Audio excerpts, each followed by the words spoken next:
That's right. It's another podcast on Nerds at Night, and it's on Drunk Bantha's channel as well. It's your boy Bill, your favorite cousin's favorite cousin, and you're watching the Bantha Bunch Show. Let's go. Are you here me? Are you here with me? Can you hear me? Say something, see something, you see something, you say something. It's your favorite cousin's favorite cousin, Bill, and we are getting it in all the way from Los Angeles. That's right. It's a lot of fires over there, man. There's a lot of fires out here, I should say. A lot of fires over there, a lot of fires over there. But we're going to stay cool in here, baby. It's the Drunk Bantha's channel. It's the Nerds at Night. Couldn't be in a better place if I wanted to be. You know what I'm talking about?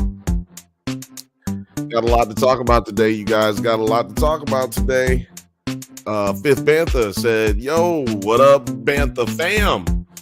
What up, everybody out there? You know what I'm saying? Show some love to your Bantha family. We all family. If you can hear my voice and you can see this chat, you family, baby. You family. You know what I'm saying? Let's go. Book Skurs and Purrs is in here. Book Skurs and Purrs. She says, hi, lovelies. Bill is energized tonight. That's right, baby. I'm hype. You know why? Because this music be getting me hype, honestly. I hate to turn it off, to be honest with you. I have to turn this shit off. Get out of here. Cut the goddamn music off. But yeah, man. I'm excited to hang out with you guys. Like I said, it's a lot of craziness here in LA. Still out here dealing with ash and smoke. And man, I'll be honest with you guys, they're going to stop talking about this stuff on the news soon. But it's going to be an issue here in this city for the next 2 to 3 years, maybe 5 years for other people.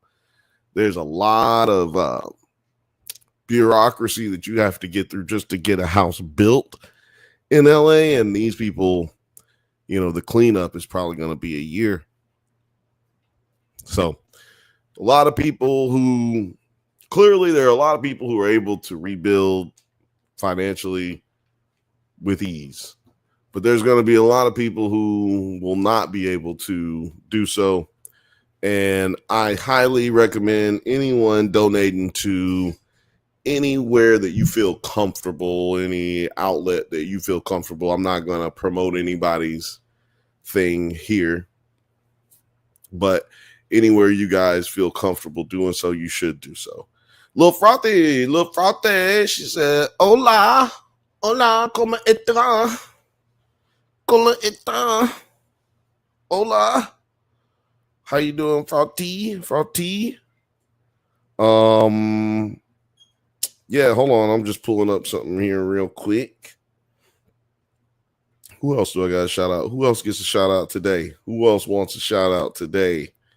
Shout out to our new subscribers, and shout out to all the people who've been out there sharing. We get a lot of shares somehow, but I feel like we get a lot of shares in comparison to how many people I think share. I'd be surprised by the numbers. But really appreciate everybody who's been sharing. Shout out to all the members out there. Shout out to all the members and people who are rejoining. Shout out to John Pickens. He just joined not too long ago. And Hayes 420. Shout out to Hayes 420. He out here smoking on that endo. And shout out to everybody who's rejoined, of course. Shout out to everybody who has rejoined. I don't even know how many of y'all it is anymore. Shouldn't it tell me here? No, it ain't telling me shit right here. But anyway, shout out to all the new members and shout out to everybody who's joined. And hopefully more of you will continue to join. We've got good content over there.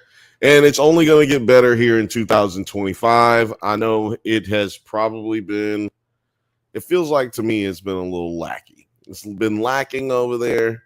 We're going to try to get more stuff to you guys. And if you feel like it's not lacking, then you're just going to get more stuff and you're going to be more satisfied with the product that we're providing for you guys. I just want to make sure y'all are getting your money's worth, even though it's only 99 cents. I don't care, man. That everybody don't got 99 cents. So 99 cent means I'm going to take it 100% serious. See that? Cent. I'm going to take it 100% for 99 cent. See? Anyway, y'all understand the jokes.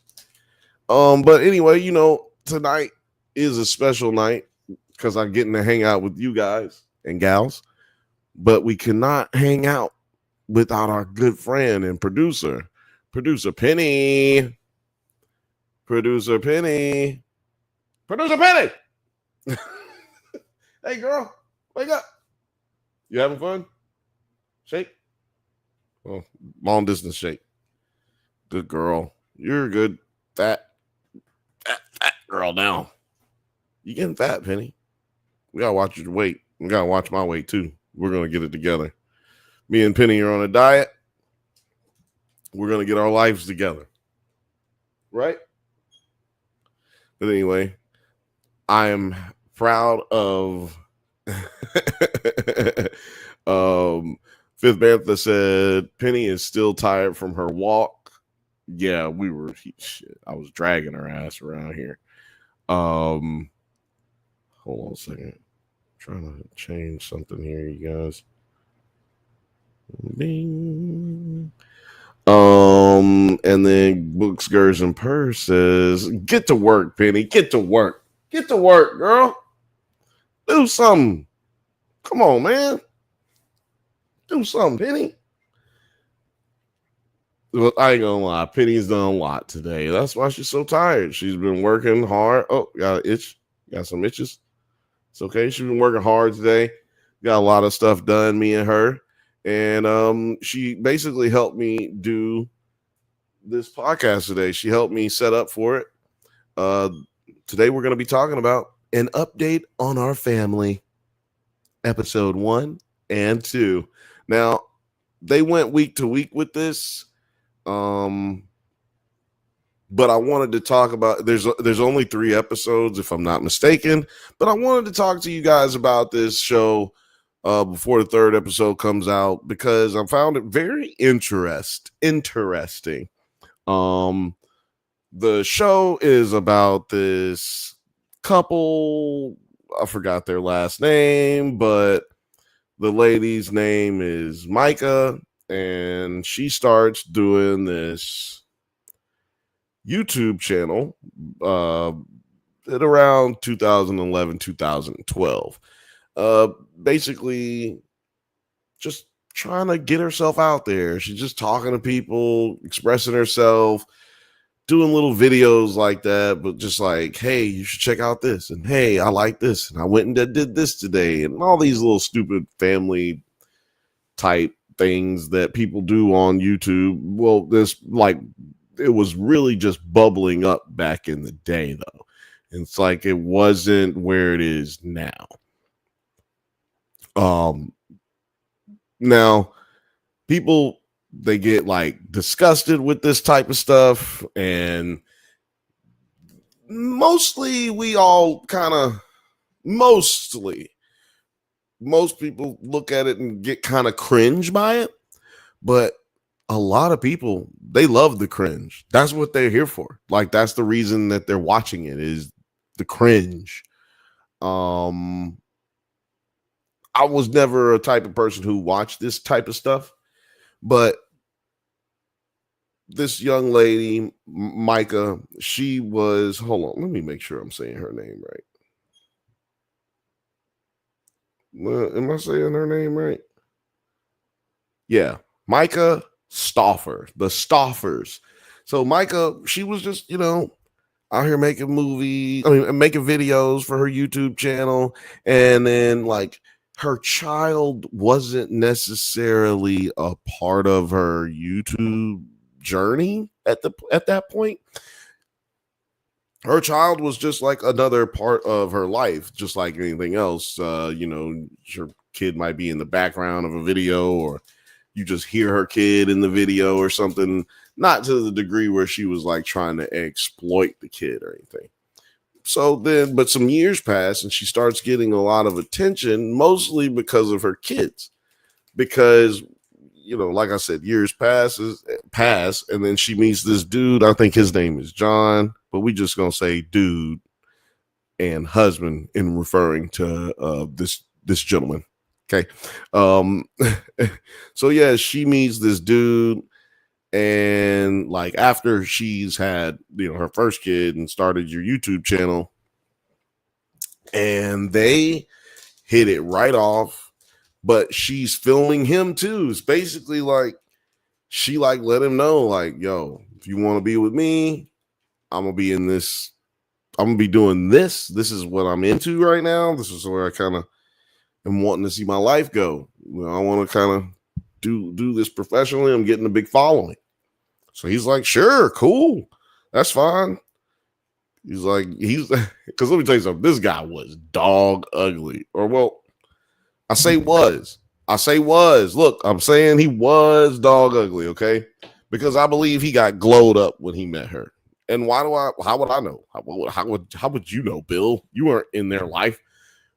Bitch, I just told you that they was on fucking YouTube every day. When I say every day, I mean every day. These motherfuckers showed everything about their life on YouTube all the time. So, this you can go back and look for yourself if you go to her YouTube page or their YouTube page, and you can see when they started like building their relationship together, which for some people that might be a beautiful thing. Hey, where you going? Come back over here. Can't do this show without you. You're gonna leave. Producer Penny tried to leave, man. Y'all see this shit? She just tried to leave me. Anyway, back to the story. So yeah, some people might find that very beautiful. Some people might find that to be extremely interesting as far as like people meeting for the first time, them documenting their life together and their growth as a couple and leading into their marriage, right? And then they get pregnant. She gets pregnant with his child, and they document that whole series. And you get to see them. Well, you know what? I forgot what I normally do on this show, and that is show you better than I can tell you. And I can't show you because if I show you, then I'm sure enough gonna get goddamn demonetized. So, which, let me know if you guys want these shows a little bit more streamlined as far as like, do you guys want me to pre-record these episodes so that you can see some of this video? But let me know. I know the audio people do not give a shit. Fifth Bantha says, I don't know that I'd continue on a date with a woman who films all the time. Laugh out loud. Producer Terry said, Bill said, fuck the rest of the nerds tonight. Oh, Nerd Yard said, what's good? What's good, dog? What's good? Fifth Bantha answering my question earlier. He said, nope, live. Yep, we going live all the time. What I gotta do, Penny? What I gotta do to make you stay? Huh? You want to leave me? You want to leave me? Don't leave me. I just want you to hang out with me. It's Thursday. You don't want to hang out? Come on, man. Don't be weird. Don't make this shit weird, dog. Goddamn. Anyway, as long as you good, I'm good. All right? All right? You good? As long as you good, I'm good. That's what I'm talking about. Oh, he means didn't invite nobody today. He said didn't invite nobody. Actually, I am sorry I didn't send the invite. I'm about to send it right now, but also I didn't send it because I almost didn't get to go live today. Let me just explain this to you guys. I was a little late today Why? Why were you late, Bill? Why the fuck were you late? Well, I was late because your boy, I went to go get some weed, but that didn't make me late, right? Got home, it's fucking good, man. I was chilling, I'm sitting and relaxing. I got relaxed.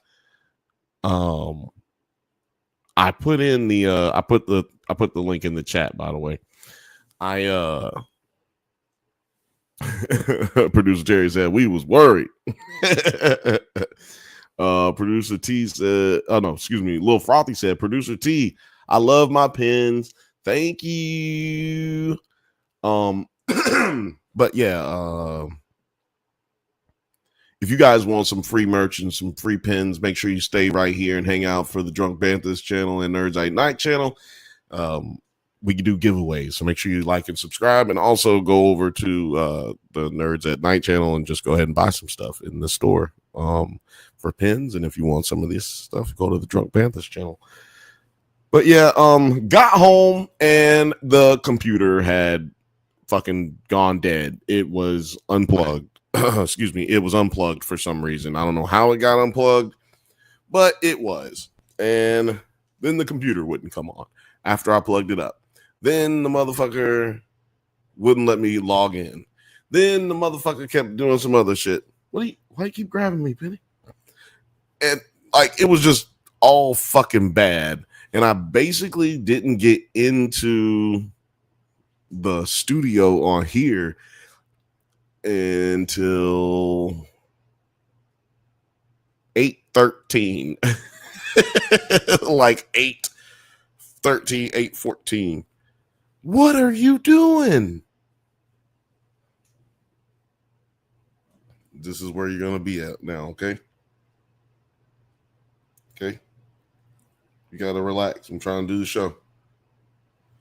So, as I exploit my dog, talking about this lady who was exploiting her children, yeah, so they build their relationship up. Like Morgan said, I also would not continue on a relationship or a date with a girl who's filming all the time, but let's see what Morgan says if he goes on a date with this girl. Let's see.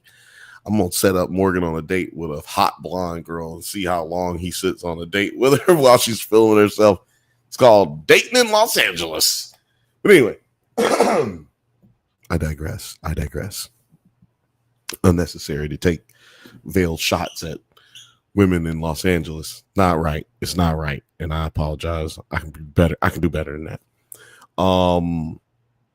Forgot what I was saying to say. Oh yeah, I can play it for you better than I can tell it to you at some points in times.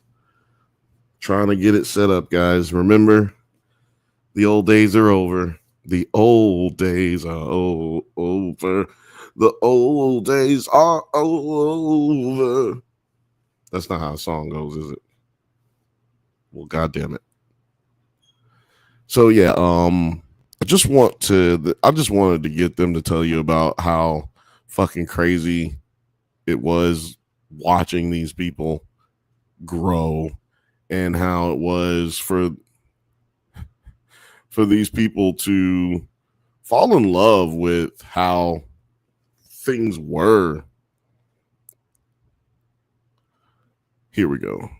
Because they do talk, this documentary focuses on, like, not just on the people who are the focus of the documentary, but the subject of the documentary, but it focuses a lot on the people who were viewers of this family, and also creators who are in the same creative space.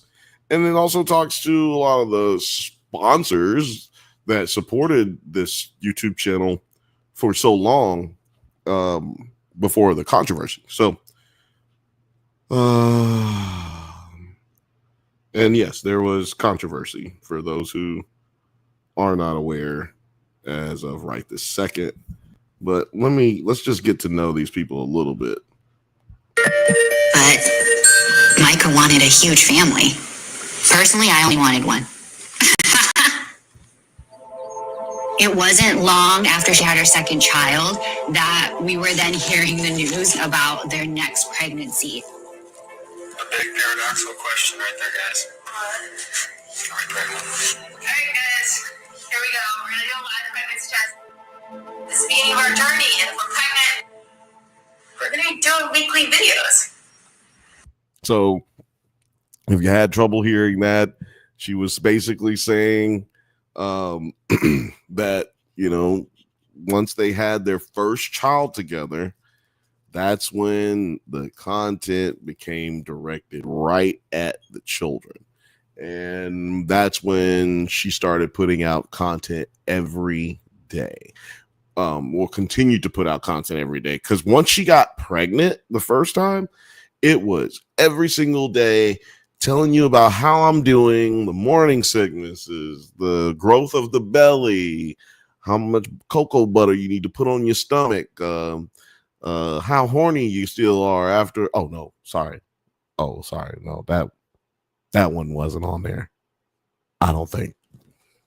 But yeah, man, it was just like a focus of things that you don't really, that you probably don't take into account as a man, and you probably don't take it into account as a woman who's never been pregnant, right? So you just like these, or maybe you want to get pregnant as a woman and you want to know what it's like before you decide to jump off that cliff. You know what I'm saying? You don't know if you really are into it, or it's gonna be dangerous. How am I gonna feel? Is it too painful? All of that. What is the emotion? What are the emotions I'm gonna go through? All of that stuff becomes important when you're leading up to deciding if you want to have a kid, right? I don't personally have a problem with taking people down this journey that you're on of pregnancy, right? Or being a mom in general. One thing I have an issue with is exploiting the child, like giving the child a camera, putting a camera in a child's face without that child giving you permission. You know, like nobody knows how these kids feel about being on camera, and no one, you know, and they're not even really able to ask you. I mean, we're not able to ask them how they feel about being on camera. And I just feel like that is an inherently disgusting thing, or inherently irresponsible thing to do as a parent.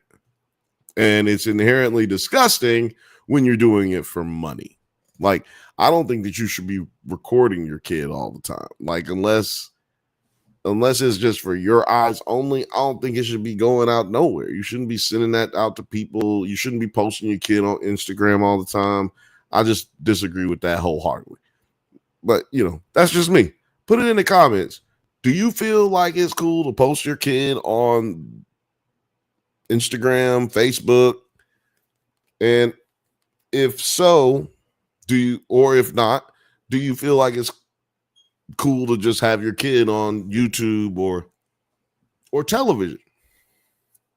Because I know people are going to be like, "Oh, what's wrong with this? And where did this phenomenon even come from? Or why are you hating on this bitch? And well, why aren't we hating on this bitch more? Like, fuck that bitch." Well, I'm just going to tell you, everybody's going to be coming from different ways, looking at it different ways, and blame YouTube viewers. And I'm going to tell you, cut it to you straight, you guys. This is not a phenomenon that's new. This has actually been a problem for years. And like, it was a problem. I think if anybody knows or remembers, like from 2003 to like 2008, people were watching this show called Kate Plus 8 back in the day. You know, Kate Plus 8, pretty big show back in the day. What was Kate Plus 8 about? It was about, well, it wasn't Kate Plus 8. It was like Ben and Kate Plus 8. It was the husband and the wife, parents of 8 children. And in the early 2000s, it was about like being in the early 2000s, there were a lot of what they called octomoms. Anybody in the chat, raise your hand if you remember octomoms. So if you don't remember octomoms were mothers who were intentionally being injected with like in vitro, which like pregnant, like trying to get pregnant intentionally without somebody blowing inside of them. You know what I mean? Shooting up the club. You know what I'm talking about? Instead of somebody doing that, they inject you with, you know, they put the thing inside of you without a thing inside of you. You know what I'm talking about? So this is what women would do. They would go through the in vitro treatments and then they would get 8 kids on purpose. They would try to get 8 children and then have them all and then take care of them all. Why? Because if you have 8 kids, that's insane. And if you tell people like on the news, they will come and they will film it. This is what people realized. This is before YouTube is big. This might have even been before YouTube, man. Some of this existed somewhere around that time before YouTube and in around its inception at the same time. It just became a very disgusting way to get famous and then get a little money. But at the same time, you had people hold on, at the same time you had people using it as a way to get some money, get some diapers, get a sponsorship, something like that. It was all over the place back then, man. It was all over the place. Lil Frothy says, wait, women were doing that on purpose? Yes, it's true. Yes, it's crazy. Morgan,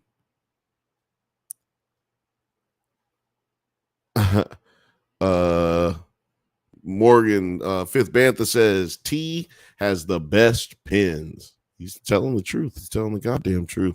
He says, I've been astonished that family YouTube videos are even allowed. They all exploit their kids. Exactly. It's disgusting. Lil Frothy says, to each his own, but for mine, I was always afraid of eyes on my baby's image. They're same way. I feel the same. Fifth Bantha says, yeah, you're a fantastic mom. These are greedy moms. Y'all are not the same. They not like us. They not like us. They not like us. They not like us. They not like us. They not like us. And Lil Frothy says, thank you, cuzzo. Thank you, thank you. Thank you, thank you. I'm worried I'm not gonna get to smoke or roll a blunt or drink a shot, man. Let's take some time to do some house cleaning while I fucking prepare myself for debauchery. Got some new videos up. Have y'all not seen the videos? Y'all are big tripping. If you haven't, I mean, if you have, thank you. Thank you for watching the videos. If you haven't seen the videos, please go check it out. Good shit over there. Drunk Bantha's got a new video up. It was for members only, and it is available for everyone, the viewing publico, for everyone. Let's see here. It's going to be the Penguin review for the Penguin TV show. It is super late, and I do apologize for sure, but over here, and only one of us is editing stuff right this second. So, yeah, I just ask that y'all just please give us a little grace when it comes to all that kind of stuff. But I do want to play a little of this video just in case for those of you who don't know anything about what we do here. We don't just go live. We also have videos for review on, we're the Black Siskel and Ebert. Figure it out. Hello, you beautiful nerds. So, as you know, I loved the Batman. Or maybe not, because you didn't know, nobody watched that video. But as much as I liked that movie, I was not interested in any spin-off TV show bullshit, especially a show that is focused on a villain. Disney Plus MCU shows are good maybe 1 out of 5 times. So having that as a comp, I was very scared that this world that was created in the Batman would turn into Moon Knight. But now I am happy to spend the next few minutes telling you about how very wrong and stupid I was. So get comfy, because we're about to have a chat about the... But first, a prelude. In the year of our Lord 2022, director Matt Reeves directed a little movie called Shortly after the movie came out, I started hearing stories about different projects in development that would be set in the same universe created in the Batman. This ultimately led to the HBO series The Penguin being developed. Again, I was not super interested in the idea of this show. I mean, I was always going to watch it because nerd, but I didn't think it would be anywhere near as good. But the series ended up being everything I wanted Gotham to be, which I get that was like, I was asking too much from Gotham. I realize that now. So let's talk about the story. This story obviously follows Oswald Cobb, aka the Penguin, shortly after the events of the Batman. Gotham is still the corrupt cesspool from the Batman, but in this series we get a deeper dive into the criminal underworld because this story is from the perspective of a mid-level gangster and his rise to the top. The way the show portrays crime and economic inequality and how those factors can totally decimate a community is definitely the show's greatest strength. Gotham is the worst city in this fictional America. And we see what it looks like when the resources and public servants for a city have been corrupted at every level. Even the fictional drugs like Bliss and Drops feel real because we see how it affects the people of Gotham for good and for ill. Because just like all drug cultures, there is a buyer and there is a seller. A lot of people are getting hurt from this, but there are also a lot of people getting very rich from this. And though none of the characters in this show are particularly likable, we do get an understanding of where they are coming from and what their motivations are. Yeah. I just wanted to get y'all a little taste of that. You know what I'm saying? Y'all know what time it is. So yeah, please do us a favor. Go over there to the Drunk Bantha's channel when you get a chance and check it out, man. Trying to get a lot of this stuff moved over to the Nerds at Night channel too. So yeah, everybody stick with us. It's gonna be a fun year. But yeah, if you don't feel like watching that video, do me a favor, share it with somebody, but anyway, hold on a second.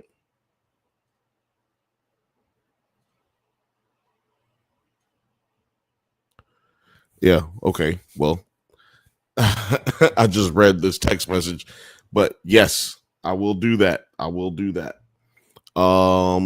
Probably reading text messages is probably not reading text messages during the show is probably a good production note as well. So yeah, also go on the Drunk Bantha's channel and check out our merch. I got it on right now. Please, these things are the only real ways that you can help support us other than sharing and liking and commenting. You know what I mean? Like, you guys can super chat, I guess, but the easiest and best way to help us is, like I said, just go ahead and help us out with some merch. Share this video with somebody. I say share it with your mama. Your mama is a bigger nerd. Your mama is a bigger nerd than you think. I'm trying to tell you. But anyway, as I was saying, this family crazy. Okay. Trying to think about where I should pick up from because Micah is a wild girl, but she doesn't seem to be an evil person. You know what I mean? She seems to be in good, like, she intended to do things. You can tell she wanted to be famous. She could tell she wanted to make money. You can tell she wanted to be rich, But one thing you can also kind of tell is she genuinely wanted to have children at the beginning. I don't know about afterwards. Like, because once she got pregnant, she saw how much money that shit made, and she was like, we got to do that again. And then we got to do that again. And then we got to do that again. But you know what I'm saying? But women only make so many goddamn ovaries. They only make so many eggs a year. They only got 2 ovaries. Like, a bitch can't pop out so many eggs, but so many eggs a year. You know what I'm saying? Like, it's crazy. It's crazy, man. Like, you get some every month. Nigga got a couple of chances, and then you can only be pregnant you got to be pregnant rather for the majority of the year. So there's no way to just keep popping them out. So what this couple decides they're gonna do after having their 3rd kid, well, their second together, her 3rd. After they did that, they were like, well, we gotta have another one, but I just can't, I can't keep getting you pregnant, girl. I can't keep getting you pregnant. So this is tripping me out. What is this? Film Apple, Fiona age. What is going on? Oh, it's autocorrect. Y'all's autocorrect fucking y'all up. Fifth Bantha said, what up, film age? Well, he said Fiona age.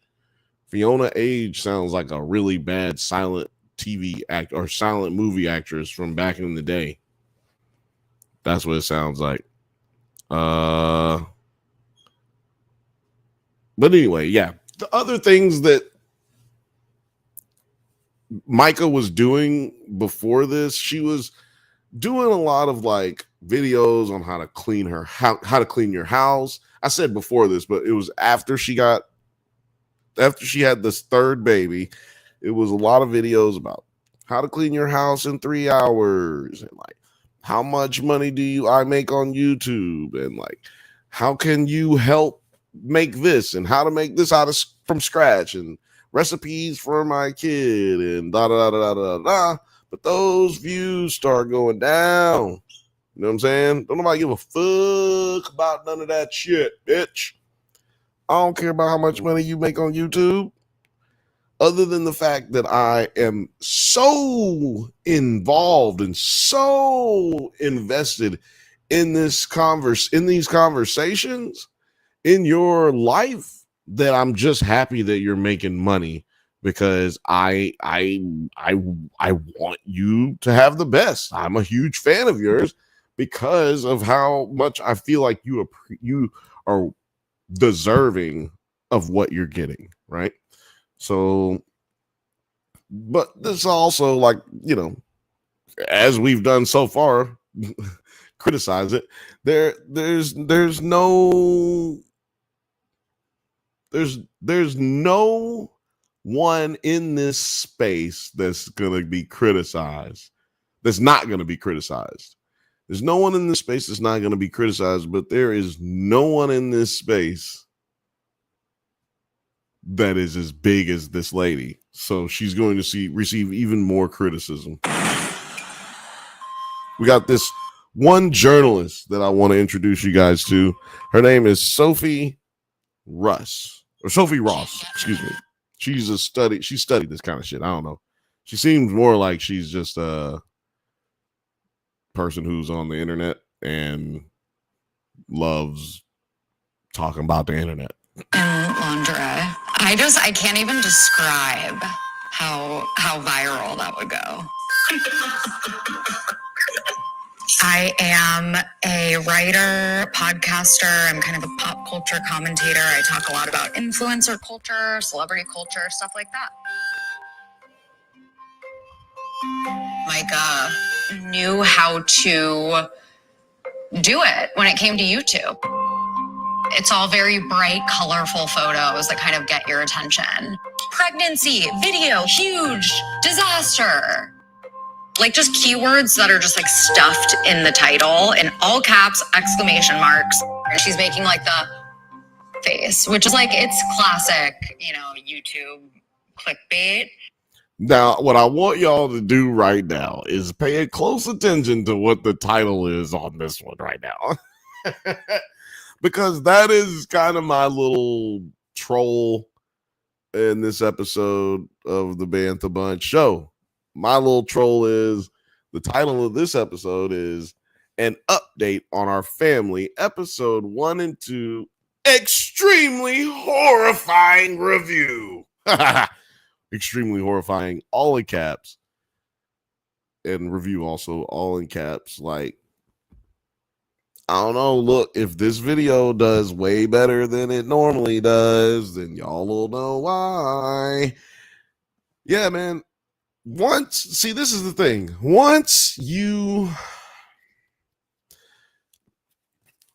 We as a people, we as human beings, once we have discerned whether or not you're a genuine human being, we decide that yes, you are a genuine human being, we love to be around those types of people. We love to praise those types of people, and we love to follow their story, like be a part of their story, even if we aren't, like we don't know those people. It doesn't matter who it is. Like if it's just, it could be a politician, it could be a musician, it could be an artist, whatever, anybody who we find to be a decent human being and have a good story, we love to attach ourselves to it. And what has happened in several situations is when you attach yourself to human beings in the way that I'm talking about, you end up having a situation where you're disappointed in those people at some point in time, because we're all human beings who, hey, what are you whining about? We're all human beings who, stop it. We're all human beings who mess up at some point in time. So no matter how much praise you give a celebrity or, a YouTuber who maybe you don't consider YouTubers celebrities, I don't know, but no matter how big a person gets, you have to remember that they're just human beings. And for you to get mad about a mistake that they make in their life, is sometimes a little judgy. Like sometimes we got to be giving people grace on how they, sometimes you got to be giving people a little grace on decisions that they make, because it ain't always, that ain't necessarily an example of how they are in everyday life, right? You're just happening to see their biggest mistakes made in real time.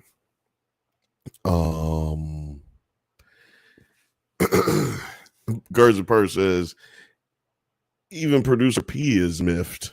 She is. She's just over here whining and shit too. Fifth Bantha says, I don't think this lady had malicious intent. I don't think her husband had any. Greed is a hell of a drug, though. 100%. Greed is a hell of a drug. Like your ass being greedy right now with the love you trying to get. So you being greedy. Hey, she don't even care.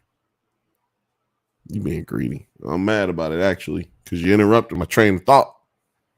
I told you not to call here while I'm doing my kung fu. Shout out to Black Dynamite. But anyway, to Morgan's point here, Fifth Bantha's point here, I'm gonna just comment on this just a little bit before I go back to the audio on the show here. By the way, this is a docu-series. This isn't a documentary that's just one movie. I mean, like one, solid state. What am I saying? It wasn't just like one viewing, or one episode. This is 3 episodes long, I believe.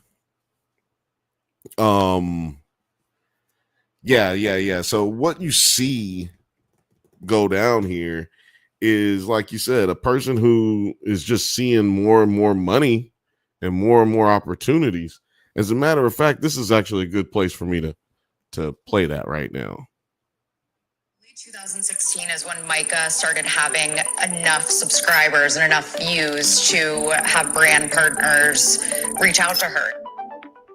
Here she was, kind of just shocked by this. Once I had about 30,000 subscribers, I got my first big paid sponsor that was more than $2,000 per sponsor. I was like, holy moly, that's a good chunk of change. I mean, for me at that point in my channel and my YouTube career, I felt like I was actually making progress.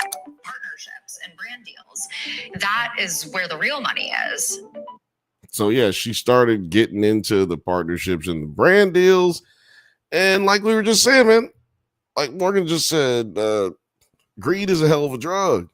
And once you start getting into those brand deals, she was one of the first Fabletics. Y'all remember Fabletics? Basically, I call them the booty hugger or the yoga pant. You know, some people call it the yoga pants. Some people call it athletic pants. I call it the booty hugger. It'll hug a booty, and then every booty look great. Well, never mind. No, I'm not going to. That's not true. Woo! You know what? There's some women out there who wear those little things, and it actually makes your butt look worse. Sorry, ladies. There's some of y'all who your butt look worse when you wear yoga pants or tight athletic pant wear. It's sad. Look, dude, there are people out there. I can't stop it. You know what? You're going off camera. You know what? You bother me. You're not on camera anymore. You're out of here, Penny. Anyway, anybody looking for a production job? Anybody looking to produce a YouTube show for about an hour to 2 hours every Thursday at 8:15 Pacific time? Anybody? Let me know.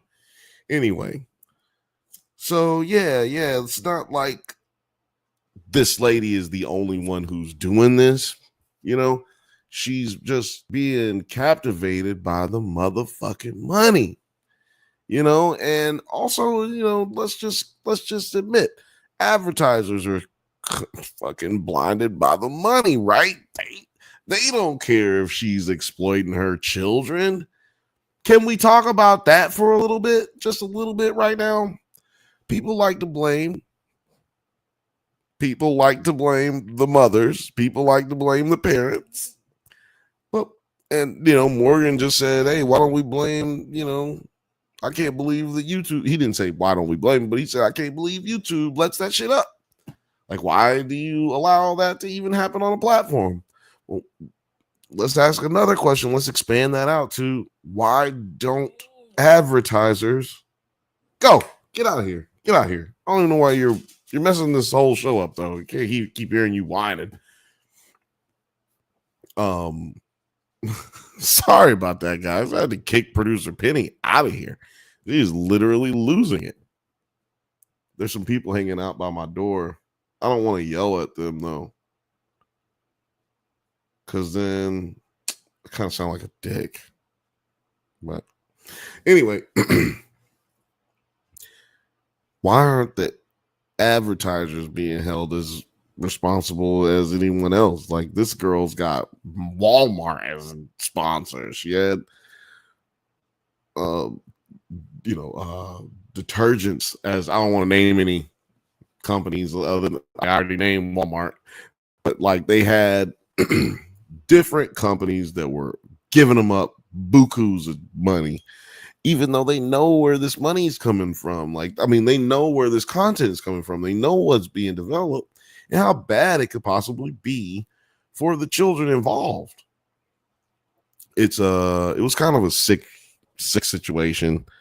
On all sides. I mean, yes, obviously it's a sick situation, but it was a sick situation on all sides, it seemed. Trying to get to the portion here about this is my logo. Oh, okay, yeah. So in episode 2, well, first of all, I'll say about episode 1, it's basically just a big setup, like, for what is going to come next, obviously, but like in the sense that they don't really give you a lot of information about,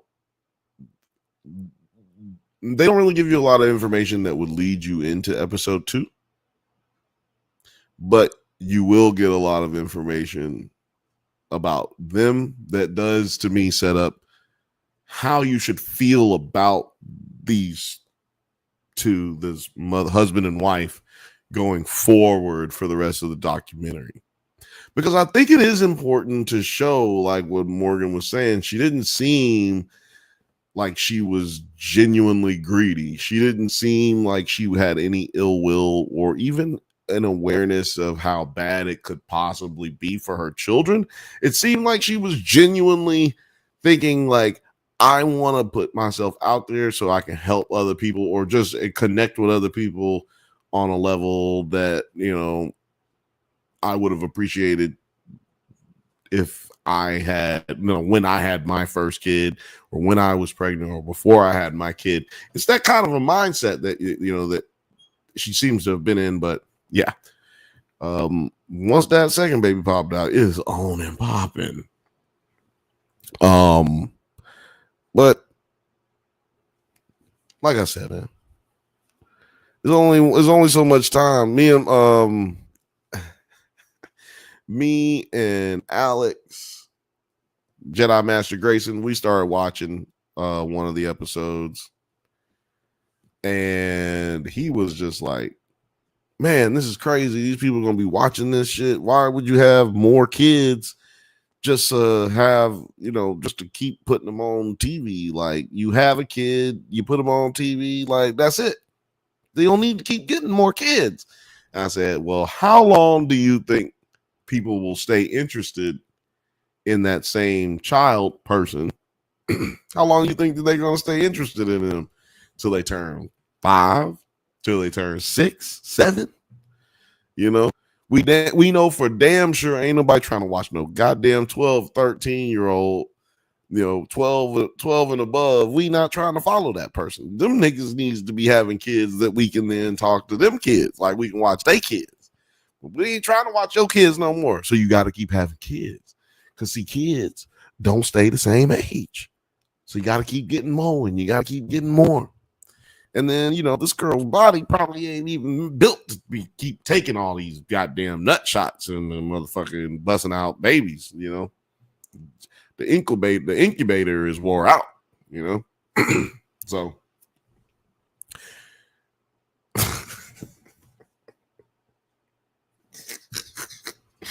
oh shit, the incubator is wore out, man. You got to give that girl some time to heal up. So they have to do something, though. I mean, you can't just not make money on YouTube, right? Man, the only alternative after that is adopting a child. And it seems like they went straight for, you know, most white people, they go, oh, did I say these people were white? I didn't. These people were white. And most white people go to Africa to get their baby. These people, they went to China. You see if I can get it to play. Oh, there we go. Okay, good. I am so excited for this video. Leading up to China when they went to get Huxley, it just felt like they're throwing out little crumbs, giving us all these details. And I was really eating it up. And I'm not just saying this because I am biased, but I feel like Huxley just gets cuter and cuter and cuter. Just touched base with the orphanage, and she gave us 40 photos of our kiddo, and cannot wait to wrap my hands around his little head. With Huxley. 40 photos. Does that sound does that sound like too much? No? I need to know. Lil Frothy, what are you talking about? What happened? You said no.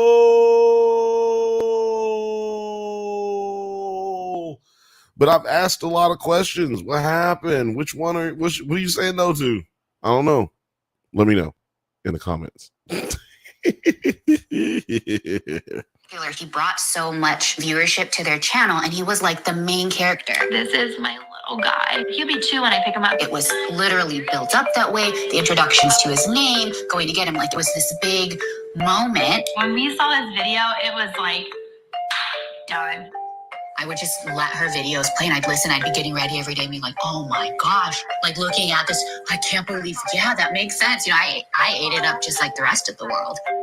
So yeah, they're basically preparing themselves, getting ready to adopt this child from the other side of the world.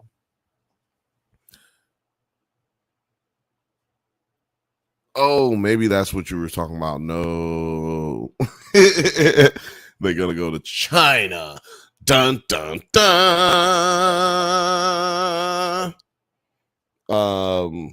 Yeah, man. Let me tell you something. My thing is, why would you go to China to get a child? Anytime I see somebody going to a different country to get a child, like if you are in America, you're an American, and you can't adopt one of the many minority children in this country, you got to go to a different country to grab this minority child. You know, y'all don't think that that's something that's y'all suspicious. That's weird. You know, just a little that's bit suspicious. Like, that's weird. Because to me, it is. It's very suspicious that because to me, you must not have gotten approved for the ability to adopt a child here. Because we have very strict rules about adopting a child. And, you know, it's kind of hard to adopt a child in the United States, honestly. So I'm not shitting. I'm not poo-pooing on anybody in China. Wait a minute. They don't have YouTube in China. Fuck China, man. First of all, fuck y'all. Fuck them, man. You know? No, I'm joking. I have no idea about China's rules and laws about adopting children, but it seems like it's very much so easier to do it there than it is to do it here if you're from the United States. Fifth Bantha says, plus the minority child has a whole as little life in their home country. Why rip them from their whole ass country? Lack of approval sounds most likely. Little Frothy says less red tape overseas. So yes, that's my assumption is correct, right? I've made an ass out of no one. My assumption is correct. Yeah, you just get more. You have more leniency going overseas and then bringing them back, and I think that should be. I think that should be looked at. I think that should be something you guys are worried about immigration. You should be like, you should actually have to exhaust all situations in the United States before you're allowed to go adopt a child over in China. And I'm only saying that because there's so many kids here that need it. There's just so many kids here that need it, man. Y'all know, I'm gonna get on my soapbox. Out here, and then it's on and popping. Lil Frothy says adopting a foreign child is a humble brag. Exactly. I went overseas and I got this little baby. Stole this baby they gave me this baby over there in China. It was a good time. I had fun. We saw the child and then we took him.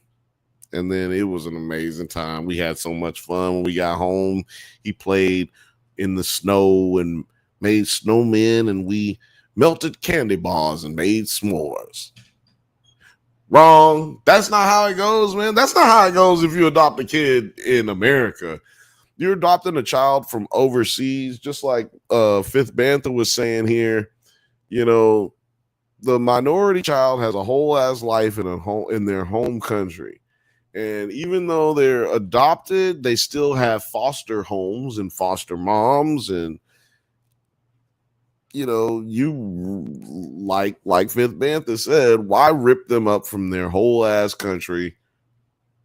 That just doesn't sound, to me, it doesn't sound mentally safe. You know what I mean? You might be physically safer in the United States with this family than you are in wherever you are. You could be in Cameroon, you could be in Istanbul, you could be anywhere. It doesn't have to just be China, but I'm just saying,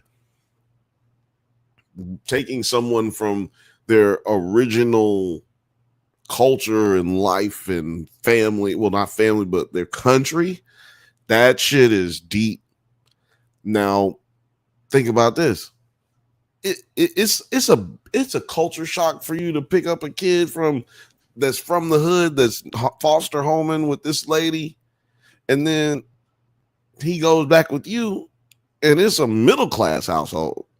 Matter of fact, it could just be a poor household. This nigga just been broke his whole life because he's an orphan. He don't know nothing. And then you take him to a good place and a good life. It's going to take him a good time to adjust to that, regardless of how much you think you're helping them.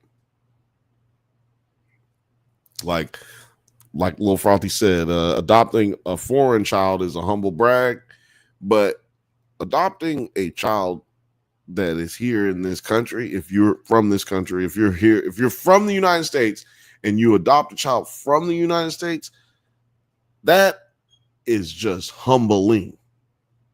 That's truly humbling. It's like it's a humble brag to adopt a foreign child. It's humbling to adopt an American child. And to me, that's all that should truly matter.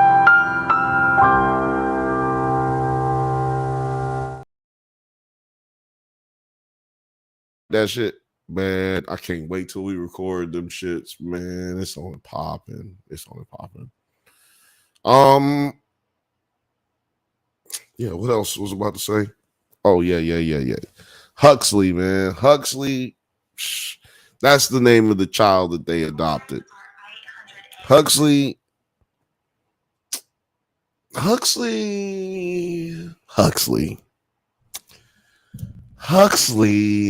Ugh. How do I talk about Huxley? I need more drinks. If you've seen this show, you know that Huxley is kind of a sensitive topic. And it's not because he's Chinese. He's well, hold on a second.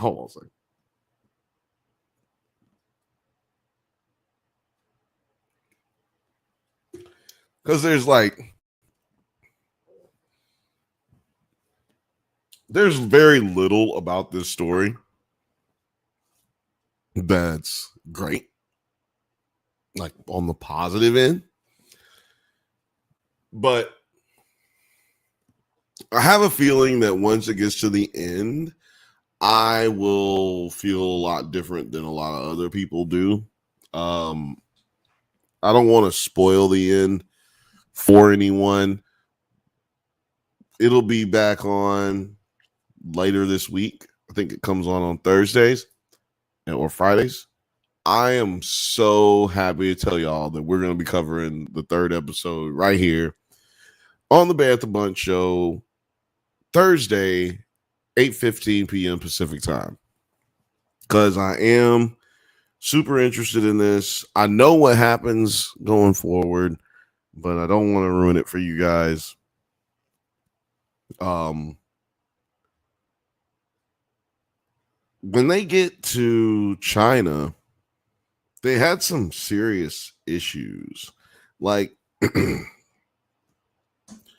don't think that they had any paperwork issues or anything like that. I'm pretty sure it was more so just a culture shock.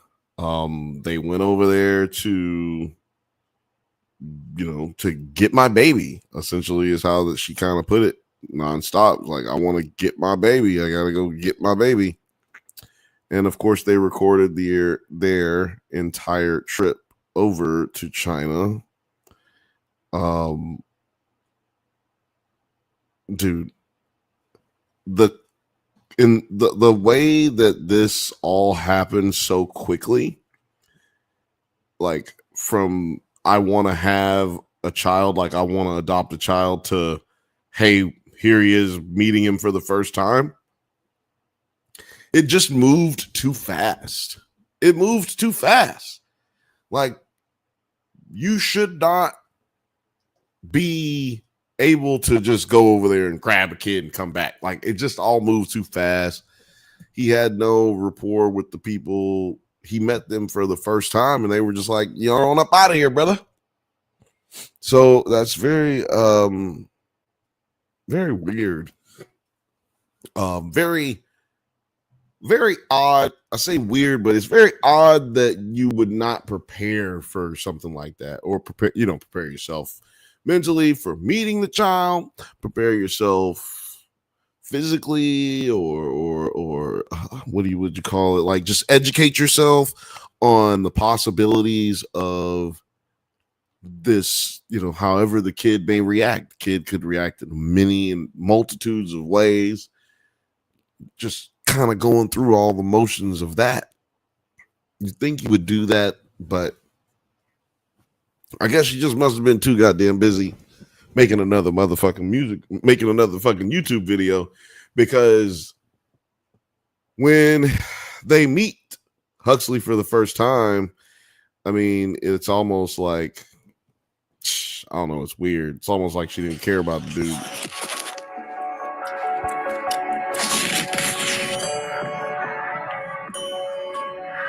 Oh, so yeah, he's coming up. There's a scene of him coming out for them to see him for the first time, and it doesn't really look like she's happy. Showed Huxley in the video, you just feel this almost love or connection yourself to this boy that you've just been rooting for. But then it was a different kind of emotion, and it was kind of hard to watch.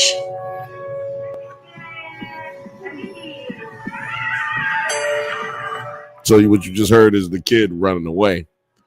So you also just see Kayla just looking kind of like confused and scared.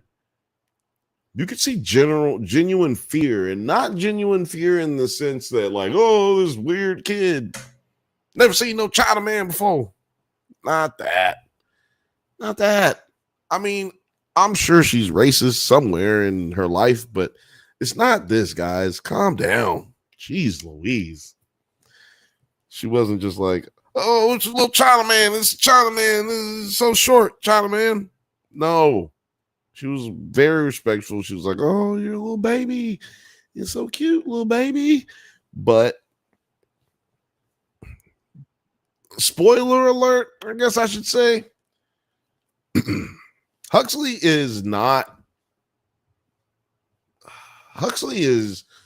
on the spectrum. He's not like all the other kids. He's on the spectrum. And if I'm not mistaken, he's diagnosed with ADHD, hyper ADHD, and what did they say? Class 3 autism or level 3 autism. Like they said, he might not ever be able to use, be potty trained. It was just like all these things that were coming at them as a family.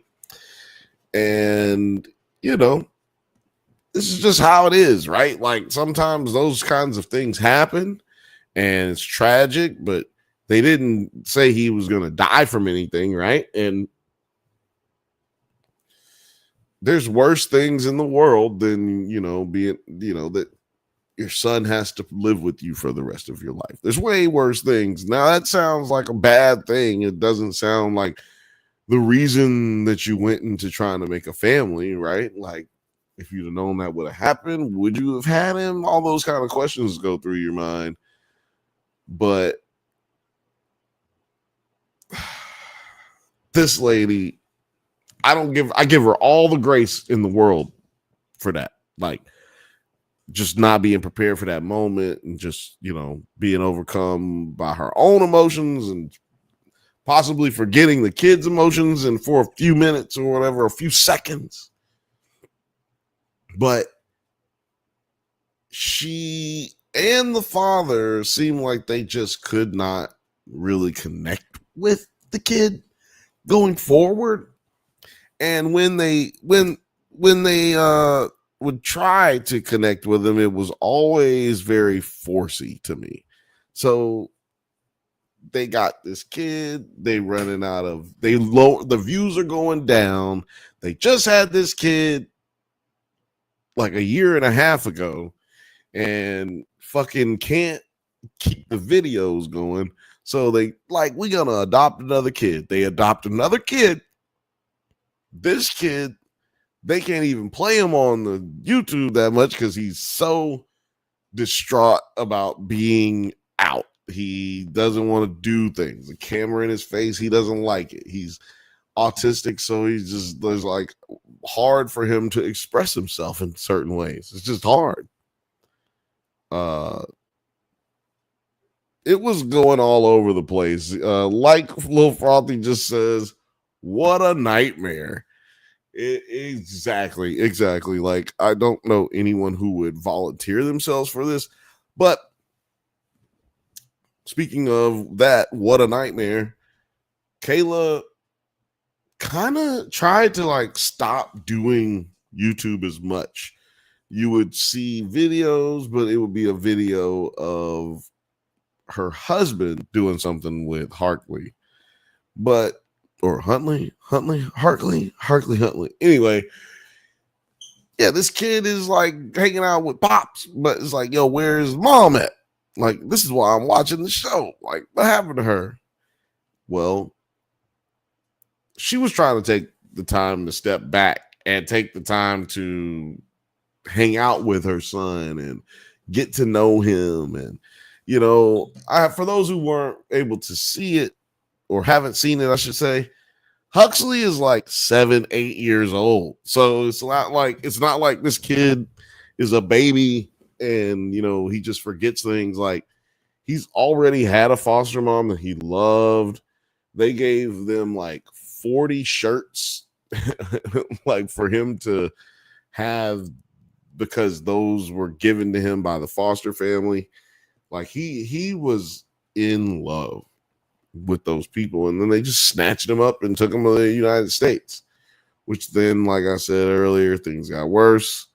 And you just take it all in for the good and the bad because you're making money. You're just making money. You're just like, fuck it. Now, of course, they get a bigger boost. You imagine how big your boost is when you're getting pregnant, then how much more of a boost you have when you have a baby, and then that extra boost that you get from having an adopted child. What? Your numbers got to be going through the roof. And then we're talking about true greed.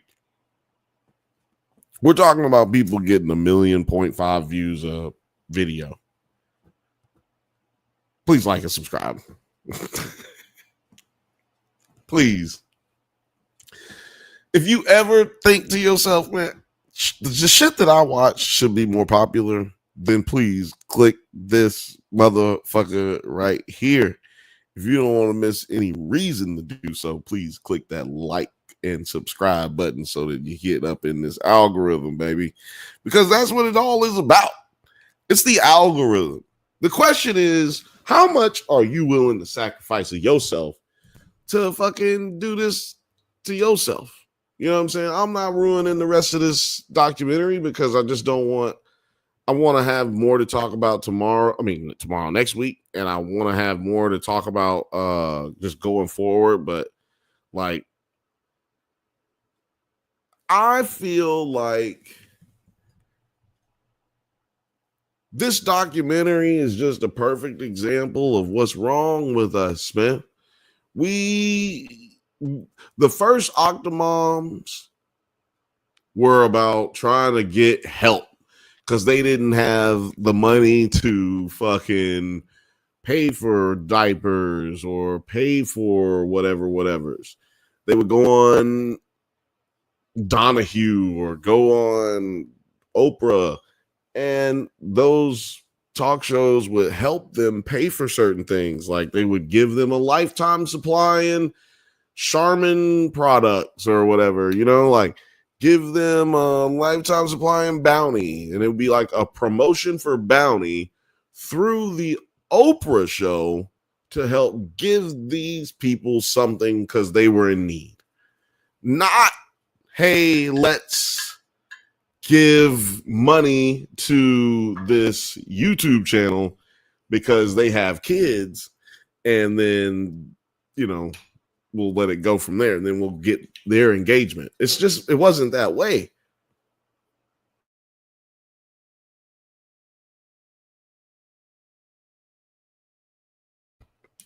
I'm so sorry for sneezing.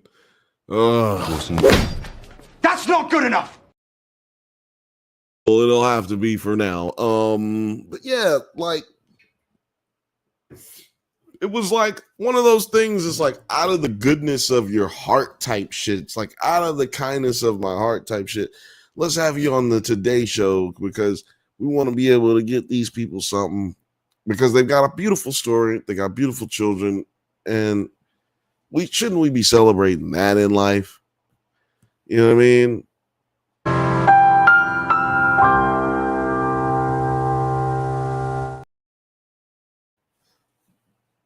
Come on. So yeah, I feel like, hold on, I'm about to cough.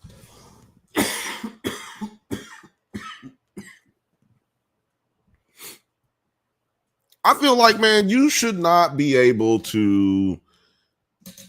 Well, hold on, man. See, I'm about to go on a rant, and I don't know how to really start it out because I don't want to I don't want to seem like I'm hating on women who are out there who want to be in the or men who want to be in the family content game. I'm not trying to hate on anybody in the family content game. That's the first thing I want to say. Second thing I want to say is,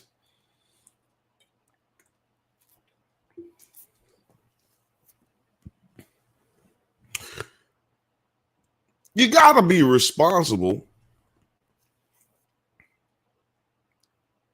for your own behavior.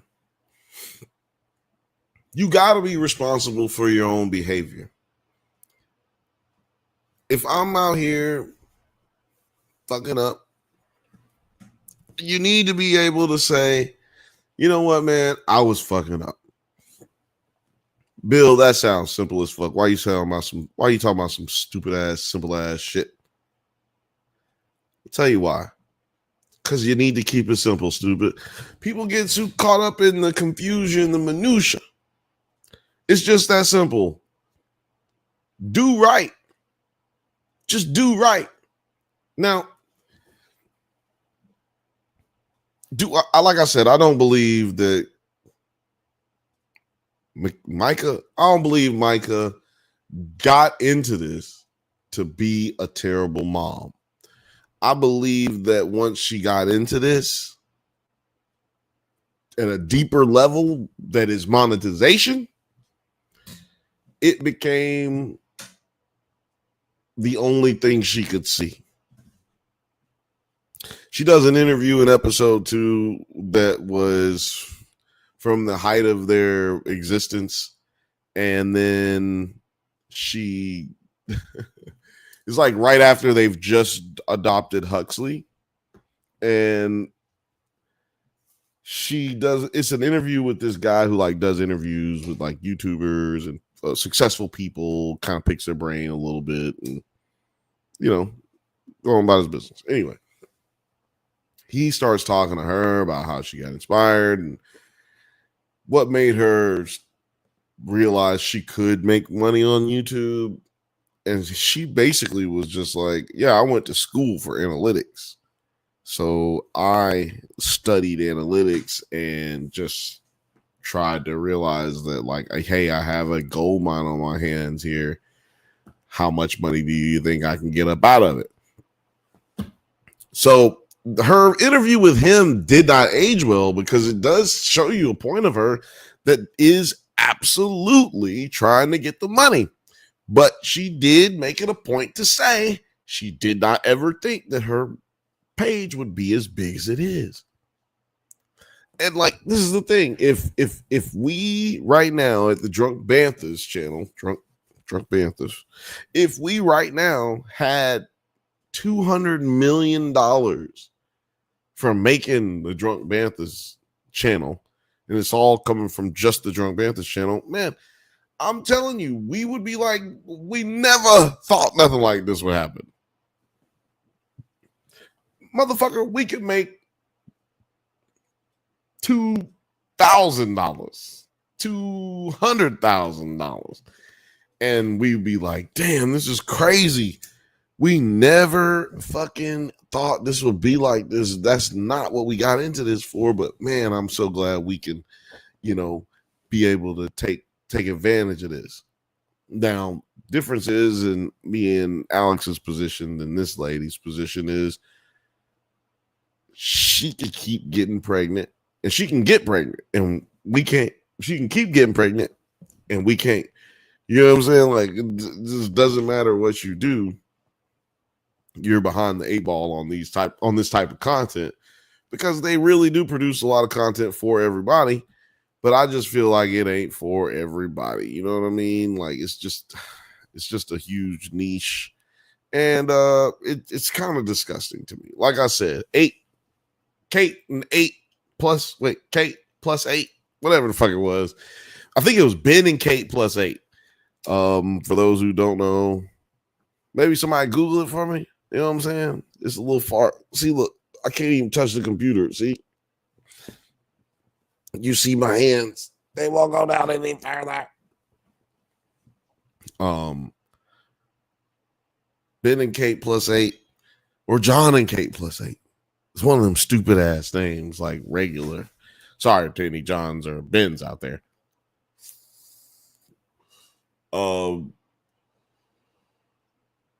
What was I about to say? Yeah, I just feel like, man, some women were not designed to be mothers. Some women were not designed to be mothers. And that's no problem with saying some guys ain't designed to be fathers. But you definitely don't want to put that on television, in my opinion. You don't want to put that in a movie because eventually people are going to criticize you. You might not be a bad mom.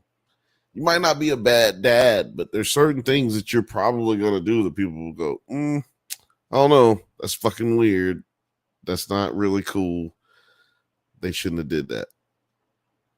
Then you're criticized even more. Lil Frothy says John and Kate plus 8. That's what it was. John, I think I just said it was either John or Ben, right? Yeah, hell yeah. Thank you, Frothy. Because that was going to bother me until I decided to Google it or forget that I said it. But yeah, John and Kate plus 8. What was interesting about them is that John, halfway through the second season, decides, hey, man, I don't want to do this anymore. We are endangering our children. They weren't blurring out their kids' faces or anything. They got their kids' faces on there. They on magazines and all this shit. And he's just like, this is exploiting our children. And this is like, they don't have a say in this. Why would you why would you put our children in a position where, they could possibly be harmed by other people, by them just knowing who you are, or they could be harmed mentally and physically in the future because people know who they are, because they were the kids who were on John and Kate plus 8. That point of contention ended John and Kate's marriage. John and Kate, like, literally were like what America thought was the perfect couple. This little Asian dude meets this little blonde lady and they having kids. It's a beautiful thing. But they ended up breaking up because he was not with that shit. And what did they end up doing? They ended up doing a show called Kate Plus 8. They got rid of the John or Ben or whatever the fuck. No, I'm trying. They got rid of his ass and replaced him. Who did they replace him with? Anyway. You get the goddamn point. Like, oh, they didn't replace him. They just got John and then just kicked him on out. I was hoping they would replace him. Just give her a dude, you know. But yeah, John and Kate Plus 8 was the originator of this shit. And John ended up being correct. Because if I'm not mistaken, there is some issue with the John and Kate Plus 8 kids. And, you know, it's just not normal for you to have for 3 months at a time in 1 year, people be in your house filming everything you do. It's not how you raise children. And for all you people who have your camera phone in your kid's face all the time, that's not how you should be raising your child. Don't tell me how to raise my child. You don't tell me how to raise my child. Let me tell you something. Come over here. Let me tell you something. You've been trying it your way for a long time. Why don't you give the reins over to somebody else? Let them try it their way. Just give them to me. And try it the way I'm saying. Like I said, you've been doing what you're doing for a long time. And it ain't worked. Listen to me, man. Listen to what I got to say. Because I'm telling you, man, I'll be ahead of the curve on this shit. Me and John was ahead of the curve on this shit. This shit is child abuse. This is what he tried to sue his wife over. And let me tell you something. Everybody in America was like, he must have cheated on her. He must have cheated on her. He must have cheated on her. The nigga just wanted her to stop fucking putting their kids on TV. She got rid of his ass. I guarantee you the producers was like, yeah, get rid of his ass. This nigga ain't shit. You got all the money, girl. You made all the money before they were. You know what, girl? You don't need him. She might not need him. But, you know, she might not feel like she needed him. But she needed John. Because John was trying to keep her in line. John was trying to keep her together. And, you know, she kind of fucked that up. But fast forward to where we are now, I don't see this guy really even doing that. And I think that it comes with the fact that what we were talking about earlier is this guy looked like he was just a straight simp. And like he was looking like mad bogey. Like he was they said he was in the military. And I was thinking, man, I don't know what that nigga did in the military. But I do know some skinny dudes who was in the military, like super skinny dudes who were in the military, but they couldn't be super skinny during a certain time because they got weight requirements and shit in the military. So, yeah, man, that place is a weird place to be where you're like exploiting your children, man. And I'm sitting here trying to argue with a bitch about can we stop putting our kids on TV? This is before streaming. Netflix was sending you a DVD that you had to send back, nigga. This is when this is taking place. Kate Plus 8, okay? It's bad news, man. We should have learned something from that. But no, we didn't learn a goddamn thing. We got Skylar and her kid, or what's her name? Kayla. Cayenne? Kaylin. That bitch. She out here motherfucking perpetuating the same ass shit, bringing it all back. I don't know if she brought it back. It might have been a YouTuber before her that was doing it. But I just don't. It doesn't matter. It doesn't matter. I'll put it like this. You saw 2 girls in 1 cup. You remember 2 girls, 1 cup? Huh? Y'all remember 2 girls, 1 cup? Huh? Let me ask you something. You saw it went viral. You gonna do that? Let me ask you something. You gonna do that because it went viral? It went viral.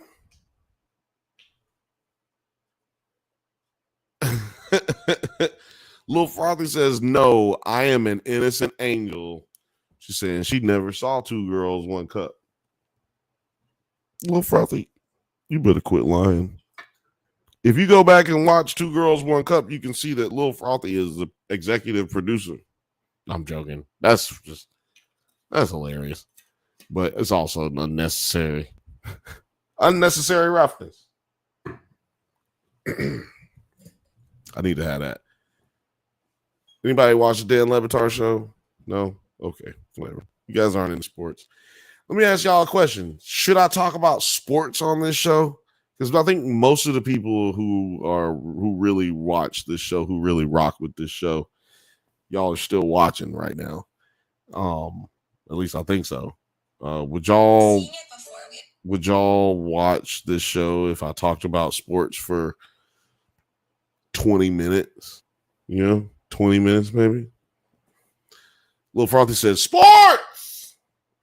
I'm trying to do a Lil Frothy impersonation. Sports. Is that good? Is that good? I don't know. Fifth Bantha says, I watch you. I don't watch sports. So maybe. Othelius, what is good? Everybody say what's up to Othelius. What's good? Othelius, would you watch this show if I talked about sports for like 15, 20 minutes? Would you still want that? Would you want that? Or would you be like, nah, nigga, nobody trying to hear all that shit? Put your votes in the comments. I need to know everybody's opinion, because with everybody's opinion, I can make this show better. You know what I'm saying? I can tighten up a little things, because like a lot of the time when y'all see me talking, I'll be trying to stall because I gotta stretch it out. I'll look at that clock and I go, damn, I've only been talking for 10 minutes. This is crazy. Othelia says, I'm with it. So that's 2 yays and 1.5. That's 2.5 yays that we got so far. Fifth Bantha says, hey, Othelius.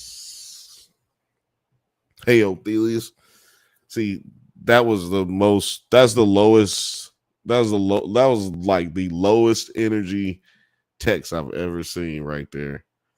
He got a lowercase h in the hey and a capital O in the Othelius.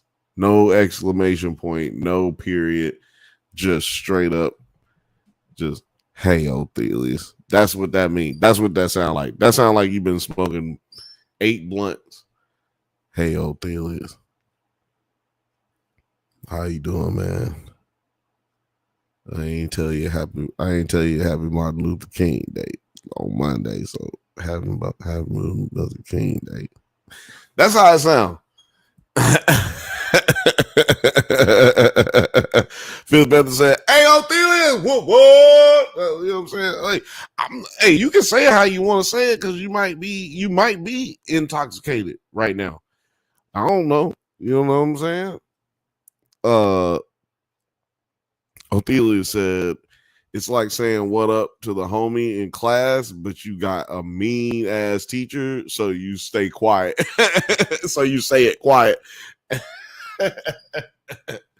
Hey, That's what I'm saying. Yeah, it's just kind of like, hey, what's up, Othela? Hey, Othela, what's up? Hey, what's good? Hey, we gonna smoke in the back. We come out later. That's how that was. Yeah. Yeah, I'm looking forward to that. Looking forward to not this. I'm looking forward to talking a little sports with you guys. I do want to talk about, I didn't talk about it on Monday, and I didn't talk about it last Thursday, but we got a new president. And you know what I'm saying? Trumpito, he is in office. He is back in office. Your favorite, Theo's favorite Theo, Trumpito. He is back in the office of the what is it? He is the president of the what is it? What is it? Usted something? Usted Amero something. Somebody in Spanish. Somebody put it in Spanish. But anyway, yeah, we got a new president. Y'all know what time it is. Bantha says a new president that officially made us all female this week already. I don't know how that happened. I don't know what that is. I think Flo Frothy said, "What the fuck?" Nah. I think that she's talking about your comment, Morgan. Othelia says they held that inauguration on MLK just to play with our faces, just to play in our faces. Excuse me, that was on purpose. I think you're correct, and Othelia also says Estados Unidos. Estados Unidos. He also, I don't know. Lil Frothy says, "What the fuck? What the fuck?" I'm pretty sure, like I said, that one is for Morgan's. He said, "A new president that officially made us all female this week already." I don't know what that means, man. You gotta send that to me. Google, send it, something, put it in the thing. Oh, he says, Fifth Bantha, he says his executive order says gender is determined at conception. Biologists countered with all humans would be female by that definition. So here we are, all ladies. Hello, ladies. Most underrated WWE, WWF wrestler gotta be Val Venus. Put it in the comments. Tell me I'm wrong. Val Venus gotta be the most underrated WWE, WWF wrestler of all time. Othelia says, "You neatos. Damn, bro, you in LA. You ain't pick up no Spanish. Spanish is a little different in LA. They use it just is a little different. Colombians use different Spanish than Puerto Ricans. Puerto Ricans use different Spanish than Mexicans, and vice versa. And because it's like accents and slangs and different parts, I don't know. I learned from a Colombian woman, and she got different shit. They say ustedes over there. I'm telling you, I'm positive. Lil Frothy said, I'm dying. I think that we pay too much attention to shit like that. We pay too much attention to shit like his executive order says gender is determined at conception. I mean, like, this is what I mean by it. You can't have all these complaints without solutions, right? So he said all that stupid shit She said, babe, your Spanish, Little Frothy said, your Spanish is atrocious in all accents. And Fifth Bantha says, Cuzzo is correct. I'll tell you what, Little Frothy, my Spanish may be atrocious in all accents, but at least I don't lie to little old Latino women and tell them that I don't speak Spanish just so I don't have to talk to them because I don't want to help them fill out a sheet at the place where you put the money on the books. Okay.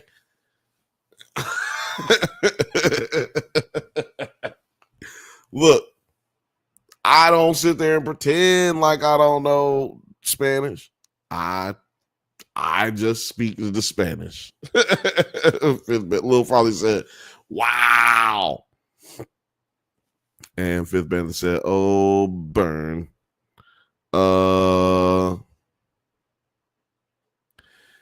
Ophelia says, Colombians cussing you out. Comes mierda. Yeah. See, that wasn't bad. And, you know, Julio Vatos and all of the goddamn pinche güeros and the pinche güeras out there can suck my culo. You know what I'm saying? La verga, suck my la verga, and all that shit. And also, why don't they bleep Spanish words, curse words on TV? You ever been watching a TV show, and then somebody speaks in Spanish and they start saying curse words and shit, and you be like, oh shit, they didn't bleep that out? Is it because they just assume all Americans are dumb, or they just don't care about motherfuckers? They just don't care about motherfuckers, speaking curse words in Spanish? I just don't understand. They just like Spanish. You can curse in Spanish. It's okay. Fifth Bantha says, the culo, I mean, do you?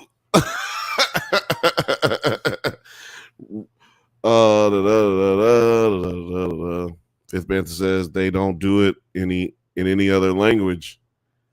They don't. He says it's because all Americans are dumb. Well, that was A. It could be B. Could be true or false. I don't know. Could be both. Most Americans are kind of dumb. Look, I could say Americans are stupid because 20% of you niggas can't even read. It's 20% of you motherfuckers out there in the world, in this country, 350 million people, it's 20% of y'all can't read. Now, why did I say that? And I'm smiling at the same time. Why am I saying that? You know, because you niggas dumb and you can't read. Read, nigga, read. Get you a book and read, nigga. Ophelia says, if they call you a mayate, Bill, you better fight that motherfucker. Yeah, man. I'm telling you, I hit the last person I could hit a couple of days ago. Well, it wasn't a couple of days ago. It was a few weeks ago. But, you know, my knuckle still hurt. Fifth Bantha says, I'm American, so I can say it. But I get mad when other countries say it. Matter when they are right. Matter when they are right. Well,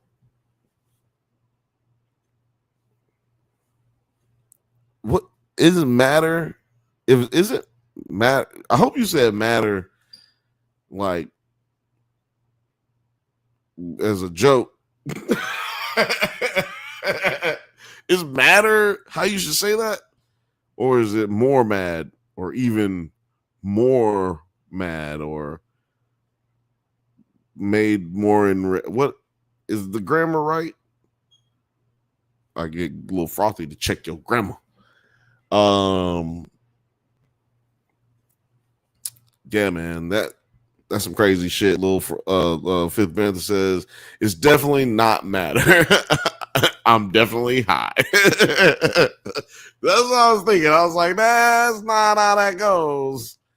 That's not how that goes. That's not how it goes. Yeah, my Spanish is atrocious, but it doesn't matter. Who cares? I'm out here, you know. If I knew some Korean words, I'd be saying them bad too. You know, if I knew some Spanish, I mean some. Oh man, see, I was about to say if I knew some Chinese words, I'd say them wrong too. Oh man, I'm gonna just leave that out there. Look, if I knew some Chinese words, I'd say them wrong too. Like, is that racist? It sounds racist. It feels racist when I say it. I know it's not racist. But I don't know any Mandarin and I don't know any Cantonese. So what are the Muggles? Muggles. I said Muggles. What are they called? Oh man, the ones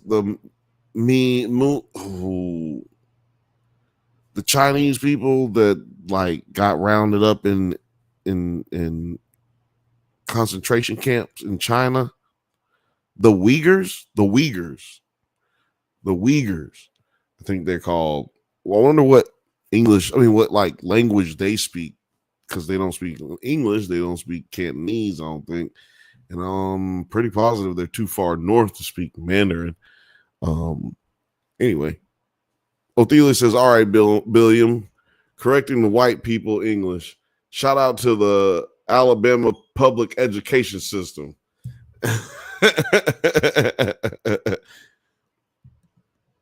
Fifth Bantha says, in France, I'd say it wrong enough. In France, I'd say it wrong enough so they would get tired of me butchering the language and they'd spoke English. That's a good excuse, Morgan, for having terrible French accent and terrible French pronunciations. Great excuse.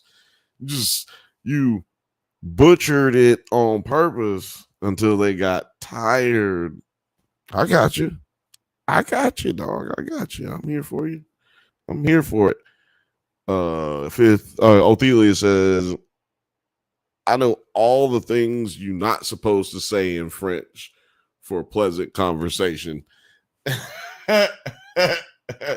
That's basically the vast knowledge of my Spanish. Like, all my Spanish is for people who you either really know very, very well or for people who you don't give a fuck about. It sits somewhere in that fine line of conversation. Se putien de merde. Se putien de merde. Othelius Maximus said that right there.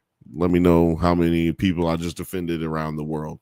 Fifth Bantha says, I know enough Japanese to ask you to... he said,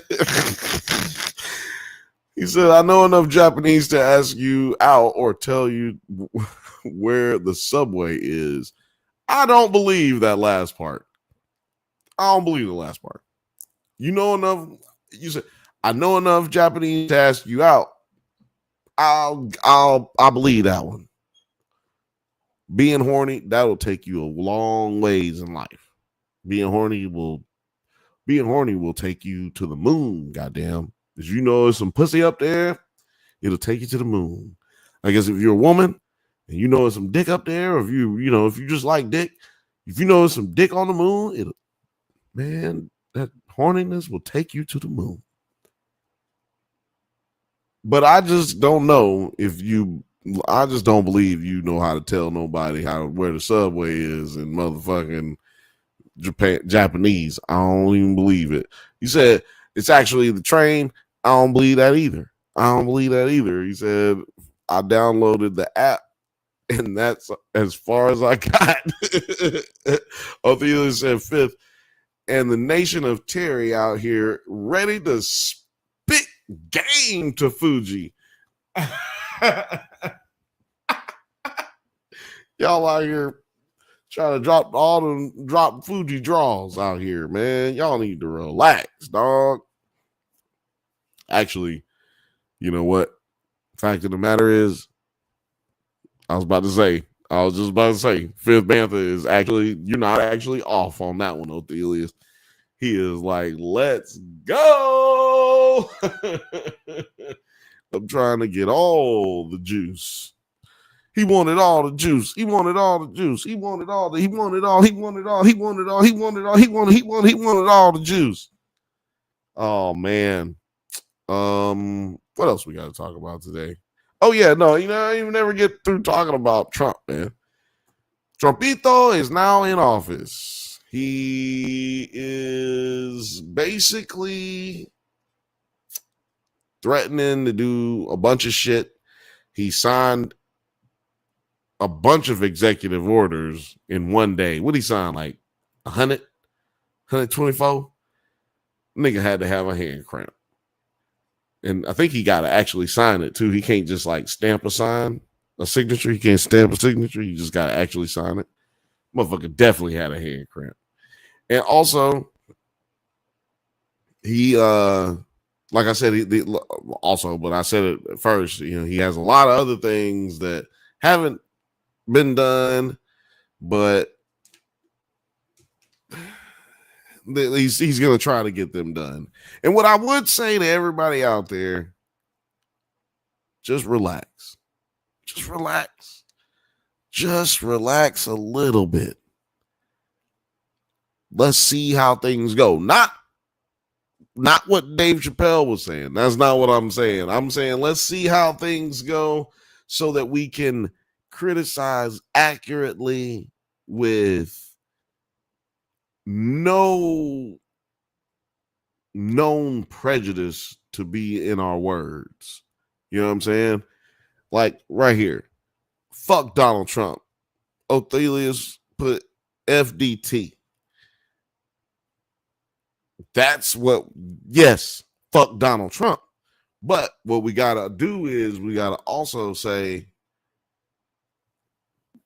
just, it's like letting that nigga fuck up. You know what I'm saying? You got to let that nigga fuck up.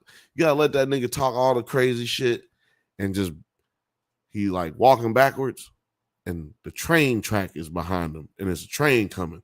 You just got to kind of let the nigga talk all that shit and you just be like, see, some people want to be like, hey, wait, don't back up. Wait, stop.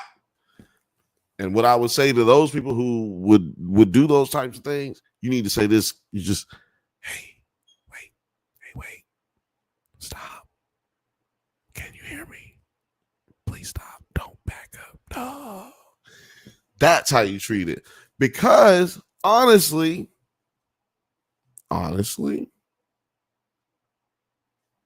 he's going to fuck up. We know he's going to fuck up. And when he fucks up, you just sit back and you say, I told y'all this nigga was going to fuck up. The 2025 shit. I told y'all the 2025 shit was just 1975 shit. I told y'all everything in there he supported, but he was just able to get an end around on y'all because y'all tried to make it seem like it's 2025. That's what Republicans love to do. They love to bog you down in one area, one subject, and then make it in your head about how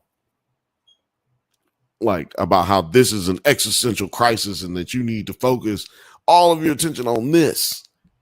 But the fact of the matter is, it's a grand scheme. It's a whole wide scope of insanity that, because it's the reason I say it's insanity is because I've been doing a lot of research on the Ku Klux Klan, and that's all this shit comes from, baby.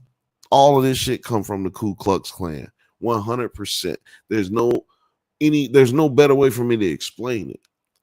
And I got not all the evidence, but I got a lot of evidence to support that fact. I don't know if I should put this in a whole video. I don't know, like a pre-recorded type deal, or if I should just come on here and just give it to y'all live, or both. You know what I'm saying? Give it to y'all live is wild. No freaky.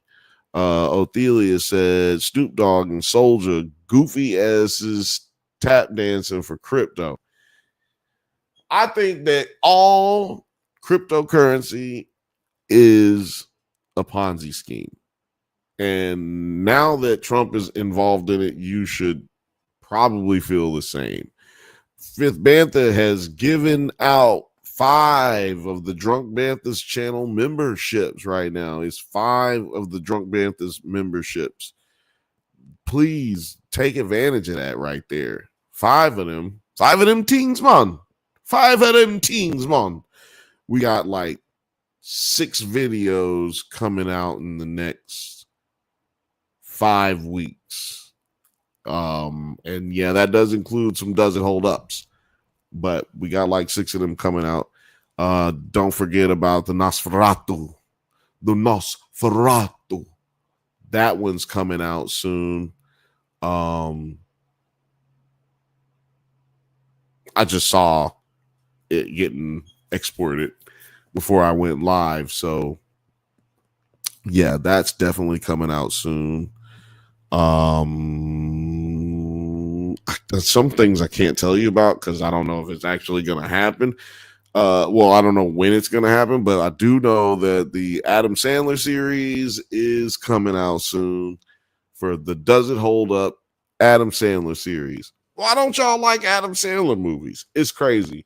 But my bigger question today is, do y'all like Ben Stiller movies? Who fucks with Ben Stiller movies? I just want to know. Fifth Bantha says, Othelia, say more and never stop saying it.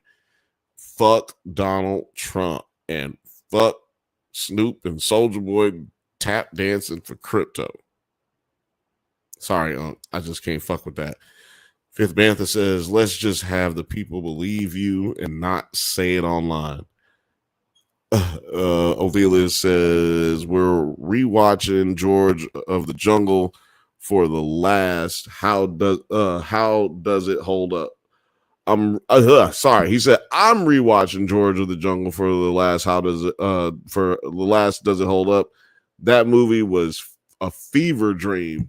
It is a fever dream, and I will give you a little tidbit of Does It Hold Up from the Jungle. George of the Jungle had a scene in San Francisco where they take George back to San Francisco to save his life, and he ends up saving this parasailer on the Bay Bridge, which just would never happen. If you know anything about the Bay Bridge, it's like ain't nobody parasailing over there. But anyway, that scene, they didn't actually close down the street for that scene, close down the bridge. So people were naturally just driving, like literally just driving, and people stopped, and it caused a 7-hour traffic jam because people thought that George of the Jungle, like they thought that the stuntman was actually saving some dude who was actually stuck in the wire cables of the Bay Bridge. So yeah, that actually happened, and it was a crazy moment in the production of that movie. But I might have not told that the whole way 100% correct. So definitely go check out the video, the Does It Hold Up episode. I believe Brendan Fraser talks about it. Othelia says the cartoon adaptation for George of the Jungle was even wilder, especially season 2. I don't remember. Wait, well, I don't remember. Only cartoon George of the Jungle I grew up with was the one from the 70s that like came through the Rocky and Bullwinkle area. Like, so it might be what you're talking about, but I think you're talking about a different one, which would be interesting because I never saw that. Fifth Bantha says it's actually originated with my parents' generation, I think. Yeah, that's basically what I'm saying. Yeah, 1970s, the 1970s. Yeah, you want to talk about a fever dream? Go watch George of the Jungle, the 1970s version, and that'll blow your fucking top right there because it's all over the place. Gnarly ass show. Very gnarly. Very gnarly.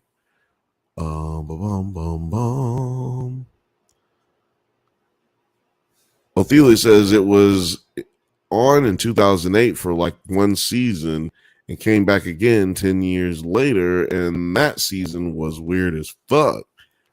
Wow, I need to check that out. Yeah, I need to check that out because, yeah, that's definitely not the original one.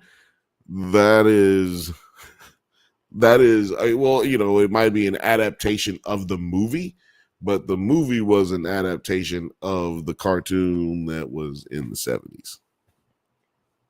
So, yeah, that's interesting. We all learn something here new every fucking Thursday. We learn something new. I swear.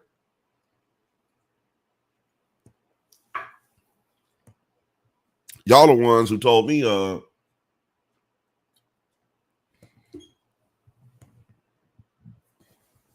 never mind. I was about to lie. I was about to say, y'all the ones who told me that Luther Vandross was gay. Y'all the ones that told me that. I don't think y'all the ones who told me that. But y'all the ones who told me that. That's how I learned it. Fifth Bantha says, I can't watch young Brendan Fraser knowing he became the Blob. That's not nice. That's just not nice. Come on, man. He became the Blob. That's hilarious. That's hilarious, but that's not right. Brendan Fraser's a really nice guy. He's a really nice guy. You want to see something hilarious and ironic? Go watch Adam Sandler's interview of Brendan Fraser. They were really good friends back in the day, and he was like talking about Adam Sandler was talking about how Brendan Fraser got famous and started fucking working out and making everybody look bad because he had like the shredded body back then.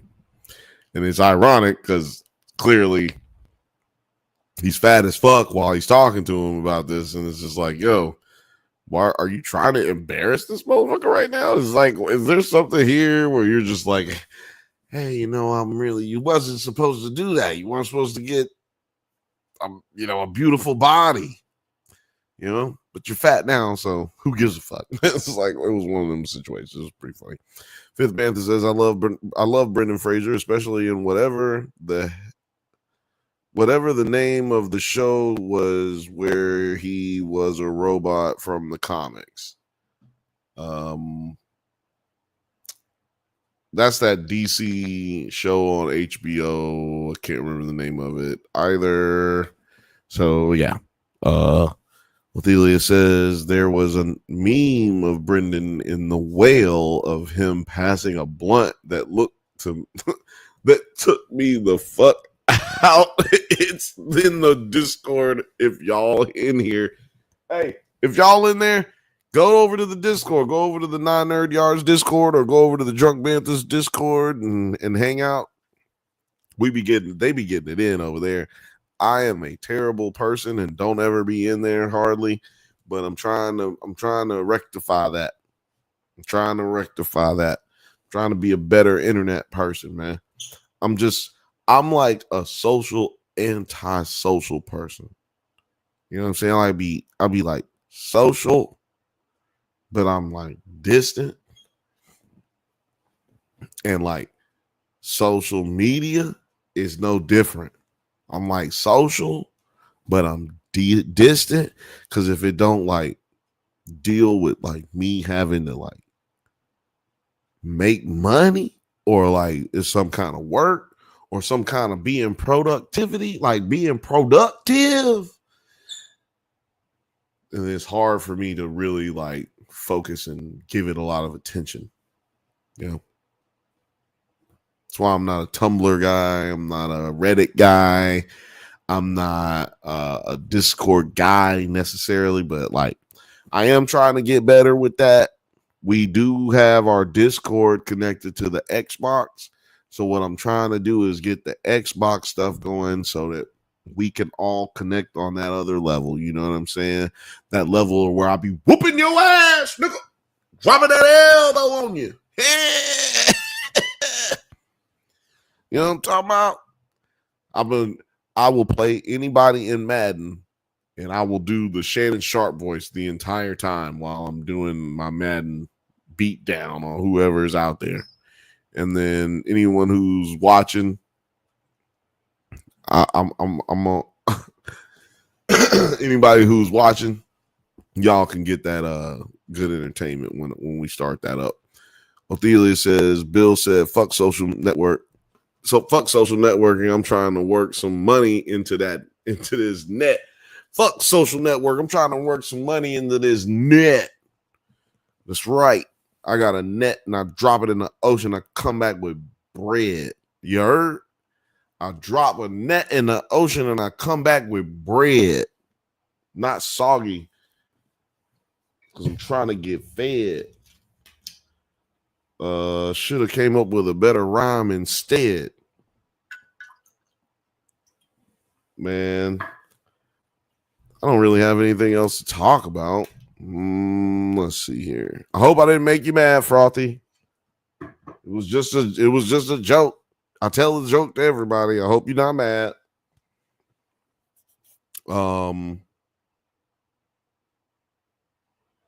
This was really fucking fun, y'all.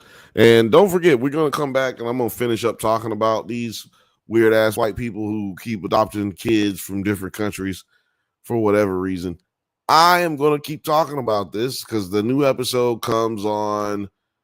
I don't know when it comes on. Google that shit, but it comes on this week. You know what I'm saying? It'll be available to you. Lil Frothy said, me? Laugh out loud. Yeah, I'm just hoping you wasn't mad about me telling everybody about the old lady that you wouldn't speak Spanish to. You know, but, you know, it's cool because we not out here trying to be mean. Ophelia says they collecting kids like Pokemon. I heard so true. Our courage will pull us through. I'll teach an African and you teach a Chinese. Pokemon, gotta catch them all. Gotta get them. Gotta get these kids. Yeah, no, I'm gonna talk about it. I'm gonna talk about it, more of that specifically on Thursday, because this shit y'all got me fucked up with this shit. Also, listen, everybody who can hear my motherfucking voice, and that includes the neighbors and everybody around here in this area around the studio. If you can hear my voice, watch Severance on Apple TV Plus. Go watch Severance on Apple TV Plus. I just got like a free subscription to Apple TV Plus for like 3 months or something like that because I used a Lyft yesterday or 2 days ago. And I was like, I already own a subscription to this shit. Wouldn't let me use mine. But if you got Lyft, maybe you got enough points built up where so go use it because they're giving it out right now. So maybe you'll qualify for it. I just qualify for it, and I never use Lyft. So that just gives you an idea. But yeah, we're going to be talking Severance on Monday on the Drunk Banthas podcast at 8:15 p.m. Pacific time. That's 8:15 p.m. Pacific time every Monday on the Drunk Banthas channel and Nerds at Night channel. We're going to be talking about Severance, and that's season 2. It's got Adam Scott in it, and it's got a lot of other people in it. I think that's Patricia Arquette. I can't remember, but it's got one of them Arquette girls in it too. So please come over there and hang out with us. It's a great show. If you haven't watched the season 1, that's why I'm telling you about it right now. God, watch season 1 this weekend. Watch episode 1 and 2 this weekend, and then you're caught up, and then you're just like here hanging out with us on Monday, learning all about it and shit. It's crazy. It's wild. If you can't make that plan that I just made for you, then just when we talk about it on Monday, just wait. Don't watch that part. Don't watch that part. Don't watch that part. Then come back, watch it, finish watching, you know? That's how you got to do it sometimes. You got to manipulate the system. Ophelia says, you can always tell how well a white couple is taking care of their black adopted child by how good their hairline is and how ashy they are. That's true. I use that metric just for how well a fucking black actor is being treated on set. So you damn sure know that the fucking adopted white parent better have that shit in check. Or I'm coming for you. I'm calling the NAACP. I'm calling goddamn child services. I'm calling every goddamn body if I see another black man, grown or child, with a fucking fucked up hairline, haircut, doing all of this, and the BDBs like the Kevin Durant. If you got them Kevin Durant BDBs and the goddamn like ashy hair, y'all know what I'm talking about? Ashy hair, your hair so dry, it look ashy. If you got that kind of situation going on, yeah, I'm not fucking with it. Ophelia says, if the hairline is bad and they ashy, that's a cry for help. Now, did y'all hear that? If the hairline is bad and they ashy, that's a cry for help.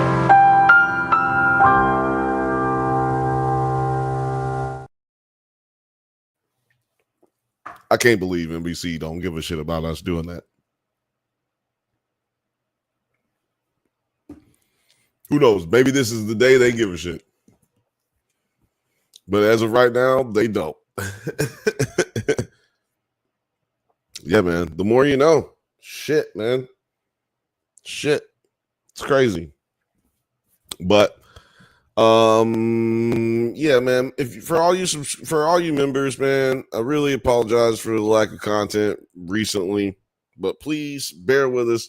Got some more stuff coming for you. It is going to be sweet. Please go check out that please go check out that penguin video that I just played earlier. Alex worked really hard, and he does it for one reason, and that's because he loves you guys. I don't love you. I'll never do that. Y'all know I love you because we be right here every Thursday. Every Thursday. Hey. Every Thursday. Every Thursday at 8:15 p.m. Pacific time. Now, don't forget, we're going to be right here. We're going to be right here on Saturday, February the 8th. We're going to be talking about movies and television and the award show performance. Yeah, we're going to be talking about the Drunkies. Yeah, the Drunkies is the Drunk Banthas award show brought to you by the Drunk Banthas. And we're going to be going live February the 8th, the day before the Super Bowl. That's a Saturday, the day before the Super Bowl. And it's going to be lit. I'm going to be really drunk. I'm going to be your host. It's going to be a lot better than it normally is. And yeah, if you want to vote right now, you can go to the community page on either Nerds at Night or the Drunk Banthas or both. And I highly recommend stuffing ballots because you're going to click that button, you're going to vote, and you're going to go, damn, the one I just voted for is like not getting any votes. So what are you going to do? You're going to go stuff that ballot if you want it to win. Because guess what? We can't vote. We don't vote here on this channel. Well, we don't. We vote one vote. We don't do many votes. We don't stuff ballots. Mostly because we are scared that YouTube will take down our YouTube channel for such things. So, yeah, we do not affect this in any way, shape, or form. It's you guys' channel as much as it is ours, but we not sharing no money with you. But we do make sure your experience is shared amongst yourselves and shared amongst all of us. We want you to have as much fun as we are making this content for you. So, like I said, go to the Drunk Banthas channel, go over to the Nerds at Night channel and vote your favorite movie of the year, your favorite cameo of the year. Who do you feel was the MVP of this year? Right now, Kendrick Lamar is way ahead of everybody else, but Zendaya is making a little comeback. So go over there and choose one, man. What was the best animated TV series this year? What was the best concept comedy? What was the best horror movie? These are things you don't get at the Oscars, and this is why you watch the Drunkies. Anyway, I am your favorite cousin's favorite cousin, Bill. This is the Drunk Bantha channel, and this is the Nerds at Night channel. You have been watching for the last 2 hours and 50 minutes. For the last 2 hours and 15 minutes and 45 seconds. Let me start. Hold on. What the fuck? What am I doing? Why is it that I couldn't say words? This is ridiculous. Now, this is a sign off. Don't forget to watch the Drunkies right here at February the 8th, the day before the Super Bowl. February the 8th at 8:15 Pacific time.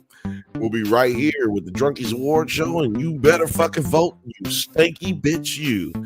This is the Drunk Bantha's channel. This is the Nerds at Night channel. And you have been watching for the last 2 hours and 16 minutes and 37 seconds, the Bantha Bunch Show. Again, favorite cousin, baby. Why would you do it anywhere else than here? I really appreciate every one of y'all watching with us, and I appreciate everybody who's subscribed. Make sure you pick up that food. My guy Morgan put it in the chat. And make sure you have a great weekend, man. See you guys on Monday. It's up.